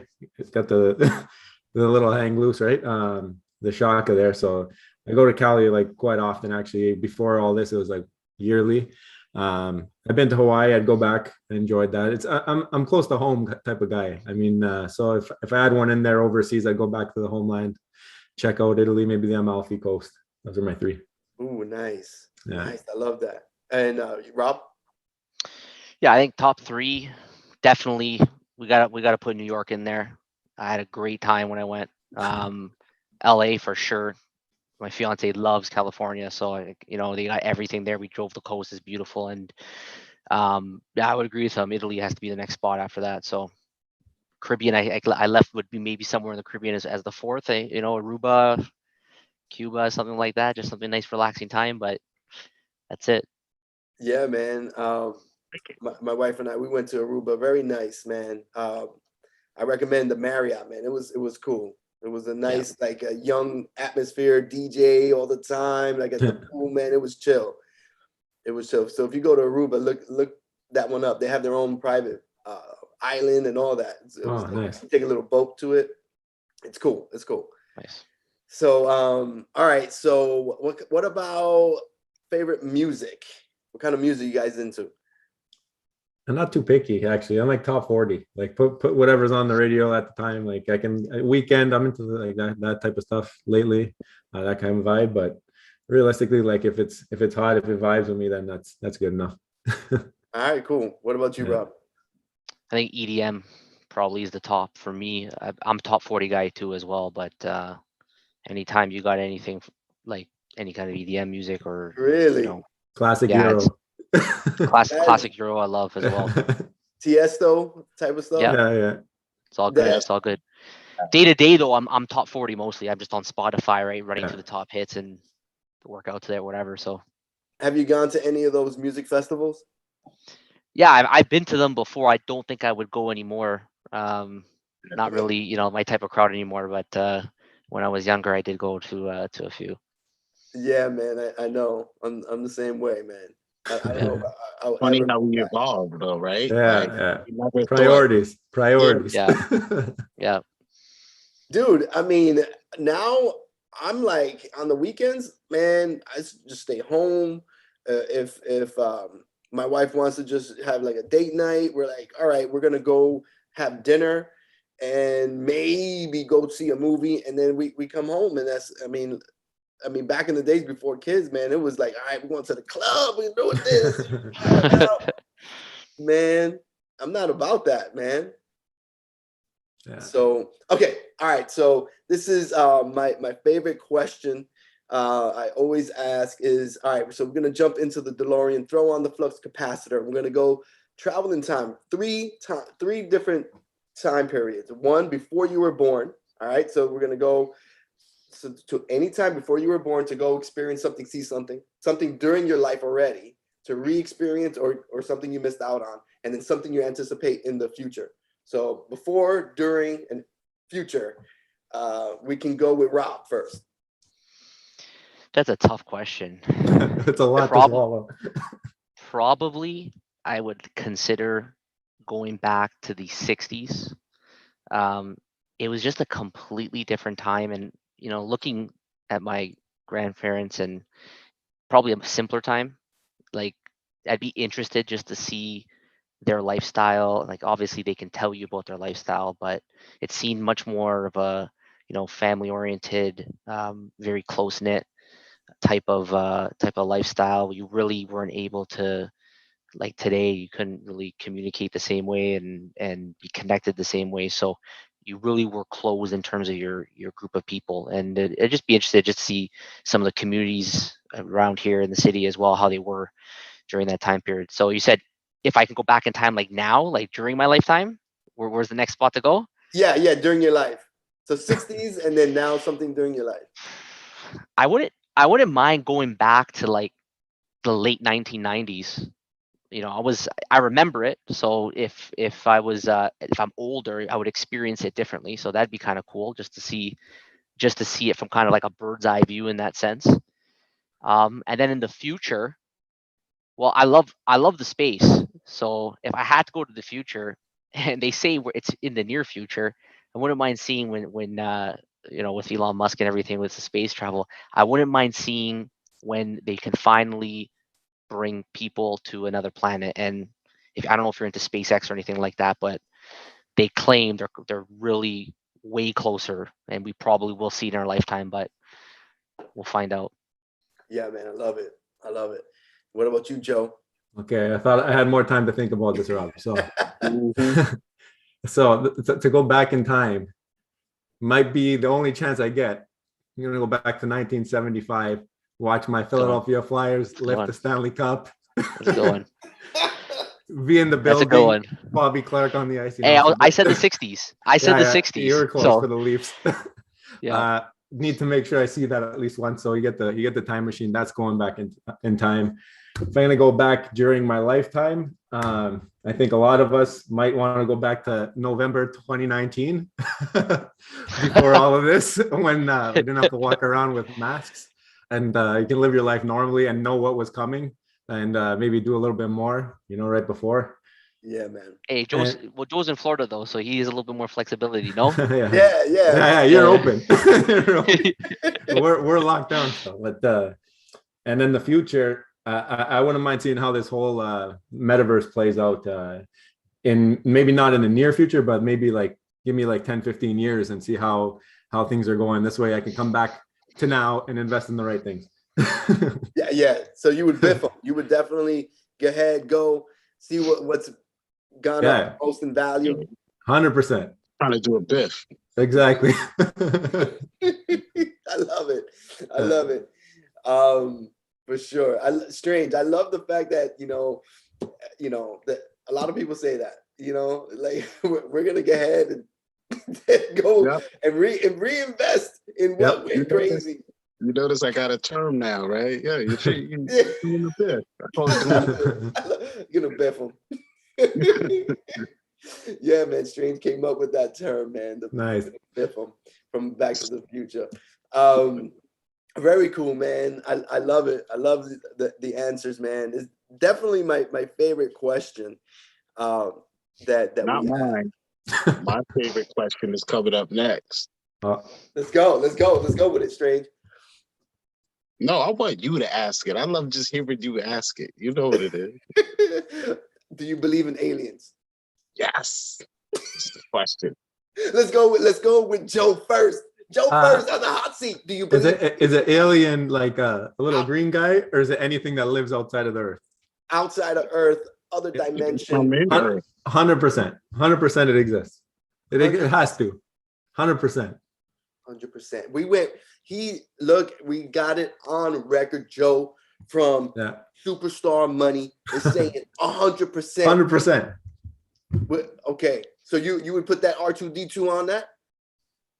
Yeah, sure, no problem. There's a planet somewhere outside the Milky Way. Something. Maybe it doesn't live with the same breathing or heart or whatever, but there's moving things that can identify and connect for sure. I love it. I love it.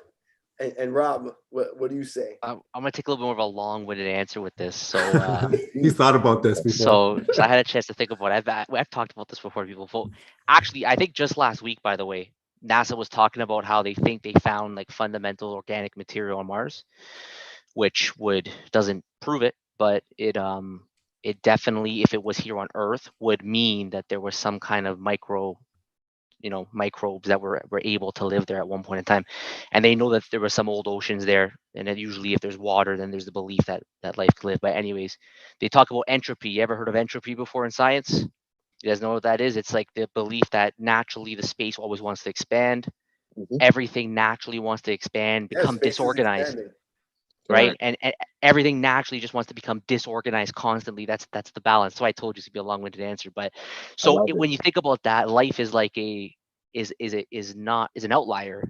It's something that's organized. It's something that is extremely different than what we know in science, which is everything naturally wants to expand. Now I'm not an expert in this at all, but when you think about it like that, life shouldn't exist, but we do. So right. So is it possible? Yeah. Is it possible? I think the answer is yes, it's possible. Is it probable? I mean, I don't know. A part of me believes it can definitely be there, but a part of me, and I think until we have the evidence, we can only speculate. And I know there's lots of people with sightings. I think the US just sent all sorts of undisclosed, UFO videos of unnatural propelling. So, what would qualify as evidence to you? I think that you would have to have either externally, they have to have imagery in space of like another city, or you have to have here on Earth something that isn't from here that is organic. And there's obviously claims, but I've never seen it. So I haven't personally seen it. Strange, right? I know that. I'm sorry to cut you off, Rob. Go ahead. So Strange, that video that you sent me, and I finished watching it and earlier today, and then the next video that came up on it, they were talking about a book, and that in the book it actually has pictures from the 1960s where it shows like mining rigs on the moon, and it's interesting. If I find it, I'll send it your way. I'll send you a DM so that you guys can take a look at that. It's interesting. I think I'm gonna have to. That's a fun question, though. Yeah, I'm gonna have to have these fellas on my channel once I get it going. You know what I'm saying? Because I'm gonna be touching all type of outer realms and different things and metaphysical concepts. You know what I'm saying? For sure. I like that question, though. Man, all things strange. So look out, man. It's coming soon. Oh, nice. Good name. Yeah, I like it. So, all right. So let's go with something embarrassing that's happened to you that you're willing to share. Joe, we'll go with Joe. I don't know. This is a hard one. Usually pretty reserved kind of guy, so it's tough. I don't know. I don't know if I have one. No, you don't. I'm sure it's a bad Veve flip you did or something. It's got to be something. Everybody's done something bad on Veve. That's true. Yeah, but I get over it. I don't know. The most recent one was when I bought my Captain America yesterday for 65, and then I saw him at 39, and I was like, "What's going on here?" So I had to buy more. But it's not a major, right? Like there's nothing embarrassing. I don't know, Rob. You got something? Well, first of all, I embarrass myself every day. All I have to do is just talk. He'll make up for me. Talk, and I'll embarrass myself. Just like today in our video. What he told me at the end of the video, I kept calling them the Mighty Marvels. He's like, man, it was the Marvel Mighties. I said, whoops, whatever. I flipped it. It is what it is. So I don't know. In terms of something that's embarrassing, like I remember so many times being embarrassed, but you almost kind of like you force yourself to forget it. You know what I mean? So when you ask me this question without me sitting there and thinking about it, it's hard for me to bring up anything. I got one. When I was younger, my parents have it on film. This is why I remember this now. I was learning how to swim, and we were doing like the diving board the first time ever. Terrified of water, like at this age. This is like 9 years old. Okay, I'm standing on the edge of the diving board, and the lady who's like teaching me how to swim, I'm like, no, I'm not doing it. I'm not doing it. I'm like waving my hands, flailing like this. And the girl tosses me into the freaking water. Oh. they just say, throw him in and he'll learn, right? So anytime we pull that video up at my parents' house, that's the most embarrassing moment. Oh, it's on video. Oh my goodness. Yeah, VHS. Thank God those went out of style. Yeah, right. Once they break, that doesn't exist anymore. That's a good one. Yeah. Right, so I don't know if you guys have tattoos or not, but if you're going to get a tattoo or another one, what would it be? I don't have one. Yeah. I don't have one. Wasn't planning on getting one, but if I did, it would have to be something like very close to home, because I'm someone who kind of gets over style really quickly. So it wouldn't be like something floral or something artwork wise, because I think I would kind of grow out of it. It would need to be like my birth date or something like that is engraved on me, that means something deep down that I'll never forget about. Your child's birthday or something. Yeah, something like that. Like maybe like a date or something like that. Okay. What about you, Rob? I think if I had to do it, I would want to make it super artistic. So if I were to get a tattoo, it wouldn't just be a little one. I'd want it to be a work of art, maybe a full sleeve or something like that, and it's just filled with things that just represent something else. I mean, like, you might look like a lion, but really it's touching base on the fact that the strength of let's say my mother or something. I just threw that out there as a random thing, but that's what I would do. Love it. All right, so if you guys had 3 wishes, I'm going to start with Rob, what would they be? 3 wishes. Okay, so wish number 1, that all of my investments come to fruition. Let's go. Okay, so that's Veve's in there. So hopefully that's wish number 1. Wish number 2 would be that everyone close to me can live a healthy, happy life. And then wish number 3 would be that I would gain some kind of different skill or power that could help others, and it's touching back on the previous thing that we talked before. Right. Deep. I love it. All right, Joe, you're up. Okay. I guess first one would be owe me to the moon, because my only crypto. Let's go. Make it happen. Owe me to the moon. You have to put that in. That takes care of me financially. I guess second thing is like some kind of peace in this world. Like that, I need to think outside of myself for one of the wishes, and I think this world needs a lot more peace and love. So like we need to have more happiness and more people like this getting together and just being able, like, we never met you guys before, and you guys are great dudes. And it's, if you walk out on the street and you go talk to somebody, they look at you like, why are you looking at me? Right? Like, if it was different where I can go and walk up to someone and be like, hey, I like your hat. Like, they'll be like, oh, thanks, man. Like, if it was more, I feel like it's kind of drawing the other way right now. So definitely like put that back into the world, whatever it is, where you can walk outside. I think it takes stress away from a lot of people, save a lot of people, and make a world a better place. And I think that's important. And third wish, I guess it might be, I don't know. Third, the first 2 are always easiest. This is the last one. Owe me to the moon, happiness for everybody. And fourth wish. And let's go with a successful YouTube channel, just booted from this interview. Speaking of, look, link in the description. I'm sorry, not the description. It will be in the description once the live is over, but right now it's pinned in the chat. Superstar money right there. Go subscribe, support Veve fam. 2 cool cats for sure. Representing Toronto. I love it. And just, it's been a fantastic interview. I love it. I just have one last question each. And it's what is something that is surprising about yourself that we haven't discussed that, you know, your typical viewer may not know about you? And we'll go with Rob first. Something surprising about yourself. These are tough questions. I never had to really think about these before. Listen, I'm a really boring guy. Okay, Dude, are you kidding me, man? I have nothing surprising about me. I You're don't know. not, Like, bro. You're not boring. I don't know. This interview has I been don't know. fantastic. So it's been I don't great. know. Something surprising. I don't know. I don't know. Would be surprising.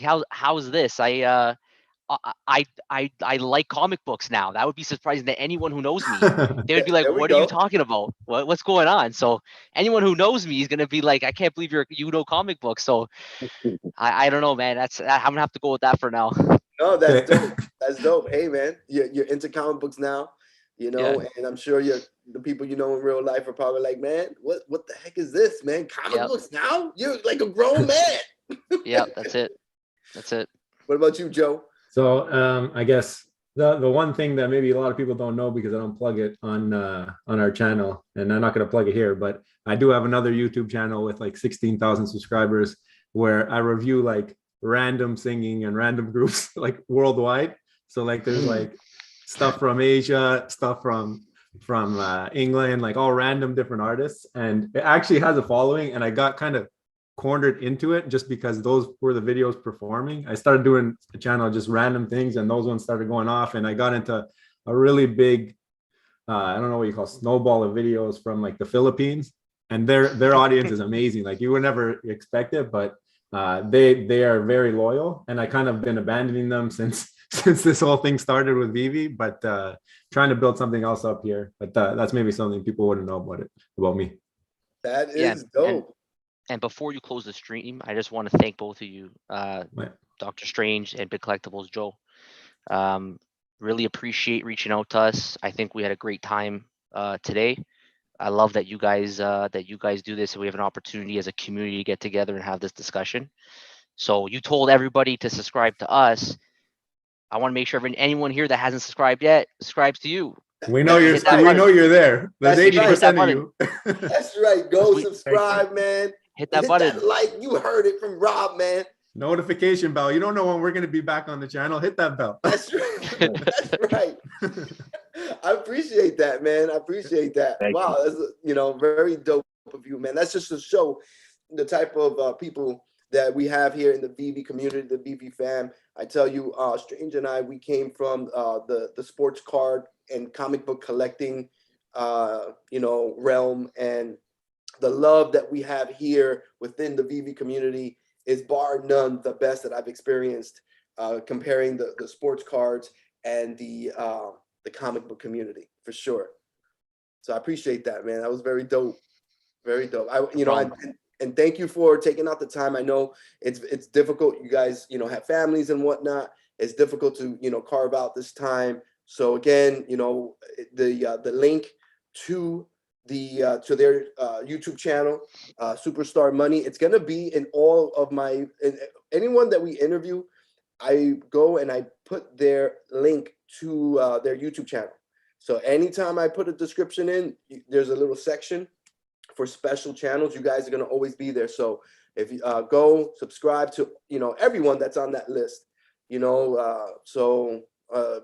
if you haven't already. I just want to ask one last final question. For any new viewers, anybody that's watching a live or the replay that's not familiar with your channel, could you give a quick elevator, I guess, of what they could expect if they were to head on over there? What's your niche or what you guys like to cover, things like that, what they could expect, or even up and coming. Yeah, I could take it. Yeah. So we basically want to go over the daily news. That step one is we always go over what's the daily news in Veve. We go over their Twitter account. We go over the drops. We give our opinions on the drops. We give our price targets. And at the end of the video, we always love to just create another topic. So we have, this or that. Do you prefer this or that? We do, what would you do with, let's say, $1,000? Sometimes we like to go against the grain. We watch YouTube too. Like we see everybody going one direction. Just for fun, we like to take the other direction. We don't care if you agree with us or not. We want to hear from you. We want to hear your comments. It's part of growing as a community. Like, we're going to come and say, today's video was not our most popular video about how the Marble Today, Mighties are yeah. not going to be gamification, right? So everyone's saying one thing, we took the other route, and we had people that come in the comments that don't agree with us, or they agree with us. Sometimes, you know, surprisingly, I guess we think that no one will agree with us, but then we find out there are other people out there that do have a different opinion. So that's what you're going to get if you come to our channel. We're not only going to give you the rundown, but we're also going to give you some more unique viewpoints, different perspectives, and we also like to make sure we back it up with data when we can. So there it is. Very dope. Thank you.